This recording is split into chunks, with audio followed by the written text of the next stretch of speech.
Hello views, welcome to DJMS Tamil channel. Mahanadi சீரியலுக்கான upcoming எபிசோடில் ராகினி அஜய் உங்கள் 2 பேரும் திருட்டுத்தனமாக மேரேஜ் பண்ணிக்க போகிறது உண்மை தான். தயவுசெய்து யார்கிட்டனா சொல்லி அவங்களுக்கு சொல்லு அப்படின்னு சொல்லிட்டு நிவின் சொல்ல, கண்டிப்பாக சொல்லிடுறேங்க. நீங்கள் சாப்பிட்டீங்களா அப்படின்னு சொல்லிட்டு கேட்க, என்ன எந்த சமயத்தில் எது கேட்கணும்னு தெரியாதா, விளையாட்டுத்தனமாக இருக்கியே, விளையாட்டுத்தனமாக இருந்துட்டு எல்லாத்தையும் சொல்லாமல் விட்டுறாதா அப்படின்னு சொல்லிட்டு நிவின் சொல்கிறாரு. வீட்டில் இருந்து யார்கிட்டயாவது சொல்லி தகவலை சொல்லிட்டு அதுக்கப்புறம் எல்லாம் அவங்க பார்த்துப்பாங்க. அவரோட வாழ்க்கைக்கு தான் அப்புறம் பாதிப்பு ஏற்படும். சரி, அண்ணா வந்ததுக்கப்புறம் எனக்கு கால் பண்ண சொல்லு அப்படின்னு சொல்லிட்டு ஃபோனை வைக்க, உங்கள் 2 பேரும் கல்யாணம் பண்ணிக்கிட்டா காவிரி அக்காவோட வாழ்க்கை எப்படி பாதிப்படையும் அப்படின்னு சொல்லிட்டு அமைதியா விட்டுறாங்க. அந்த பக்கம் விஜய் ரொம்ப தூரம் நடந்து போயிட்டு வந்ததுல கால்லாம் வலிக்குது தெரியுமா அப்படின்னு சொல்ல, நீங்க எப்படி சொல்றீங்களே, நாங்க ஸ்கூல் படிக்கும் போது 5 கிலோமீட்டர் வரையில தான் நடந்து நாங்க ஸ்கூலுக்கே போவோம் அப்படின்னு சொல்லிட்டு பேச, ஒரு எக்ஸாம்பிள் ஒன்று சொல்லி அவரை நியாயப்படுத்தி பேசுறாரு. உங்க போற அப்படின்னு சொல்லிட்டு படுக்க, இந்த ரூம் வேணாங்க வேற ரூம் அப்படின்னு சொல்லிட்டு காவேரி கூட்டிட்டு போறாங்க.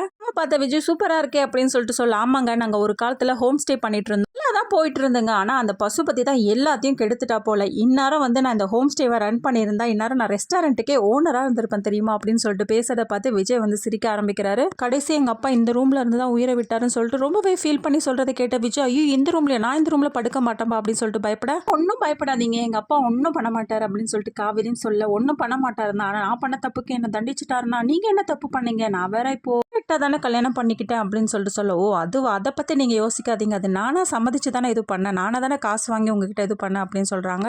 ஓ அப்படி சொல்ல வரியா, ஓகே நீங்க இங்க படுத்து தூங்க, நான் வேற ரூம்ல போய் படுத்துக்கிறேன் அப்படின்னு சொல்றது கேட்ட விஜய், வேண்டாம் நீ இங்கே விஜயும் சொல்ல, ஏன் பயமா அப்படின்னு சொல்லிட்டு கேட்க, எனக்கு என்ன பயம், அப்ப நான் போறேன் அப்படின்னு சொன்னதுக்கு அப்புறமா, இல்ல வேண்டாம் நான் தான் பயப்படுறேன்னு தெரியுதுல்ல, இங்கே படு காவேரி அப்படின்னு சொல்லிட்டு சொல்றாரு. அப்புறம் விஜயும் படுக்க, காவேரியும் பாத்தீங்கன்னா பேய் மாதிரி இருந்து நடிக்க ஆரம்பிக்கிறாங்க விஜய் கிட்ட. அதுக்கப்புறம் செல்லமா சண்டையும் போட்டுக்கிறாங்க தலகாணியெல்லாம் வச்சு. இந்த பக்கம் ராகினி ரெடி ஆயிட்டு வரதை பார்த்த பசுபதி கண் கலங்கி போக, என்னாச்சுப்பா அப்படின்னு சொல்லிட்டு கேட்க, பிற என்னடி ஒரு பொண்ணு கல்யாணத்தை நல்லா ஜாம் பண்ணணும்னு சொல்லிட்டு கனவோட இருந்தாரு, இப்படி நடக்குதுன்ற கவலை தான் அப்படின்னு சொல்லிட்டு சொல்ல, விடுங்கப்பா அந்த காவிரியை பழி வாங்கினா இதெல்லாம் பண்ணிதான் ஆகணும், நானும் சந்தோஷமா தான் இருக்கேன் அப்படின்னு சொல்லிட்டு சொன்னதுக்கு அப்புறமா வெளியில கூட்டிட்டு போறதை நிவின் பாத்துறாரு. பக்கம் அன்பரசு அஜய் 2 பேரும் ரெடி ஆயிட்டு வர, ராதா வராங்க. கிளம்பிட்டீங்களா அப்படின்னு சொல்லிட்டு கேட்க, ஏன் நீ வரையா அப்படின்னு சொல்லிட்டு கேட்க, நான் எப்படி அப்பாவுக்கு தெரியாம வரதுன்னு சொல்லிட்டு தயங்க, ஆசீர்வாதம் பண்ணி அனுப்புறாங்க.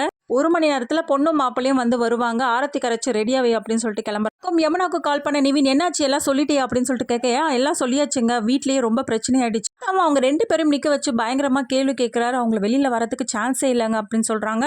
என்ன பண்றாருன்னு கேட்க, அவரை மட்டும் சும்மா விடுவாரா தாத்தா அப்படின்னு சொல்றது மட்டும் இல்லாம, எங்க குமரண்ணா எங்க அப்படின்னு சொல்லிட்டு கேட்க, அவரு கொஞ்சம் தொலைவா இருக்காரு, அஜய் என்ன வீட்டை விட்டு வெளியில போயிட போறாருன்னு சொல்லிட்டு வாட்ச் பண்ணிட்டே இருக்காரு அப்படின்னு சொல்லிட்டு சொல்லு.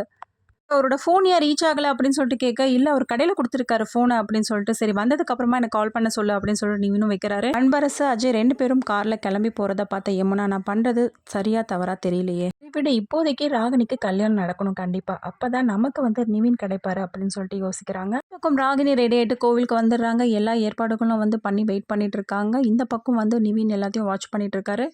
மாப்பிள்ளை வீட்டிலேருந்து காணோம் அப்படின்னு சொல்லிட்டு மலர் சொல்கிறத கேட்ட பசுபதி கால் பண்ணுறாரு, ரீச் ஆகலை. இந்த பக்கம் ராகினி வாசப்படியை பார்த்துட்டு இருக்காங்க, அஜய் வராரா இல்லையா அப்படின்னு சொல்லிட்டு. இதை பார்த்தா நிவின் சந்தோஷப்படுறாங்க, அவங்க வரல அப்படின்னு சொல்லிட்டு. இதோட இன்னைக்கான எபிசோடையும் முடிச்சிருக்காங்க. இனி அடுத்தடுத்து வர ப்ரோமோஸ் ஆர் வீடியோஸை தெரிஞ்சுக்கணும், அப்போ மறக்காம நம்ம சேனல் சப்ஸ்கிரைப் பண்ணிக்கோங்க, கூட இருக்க அந்த பெல் ஐக்கனும் கிளிக் பண்ணிடுங்க, அப்போ தான் நான் போடுற அடுத்தடுத்த வீடியோஸ் உங்களுக்கு நோட்டிஃபிகேஷனில் வரும். ஓகே வியூஸ், தேங்க்ஸ் ஃபார் வாட்சிங் திஸ் வீடியோ.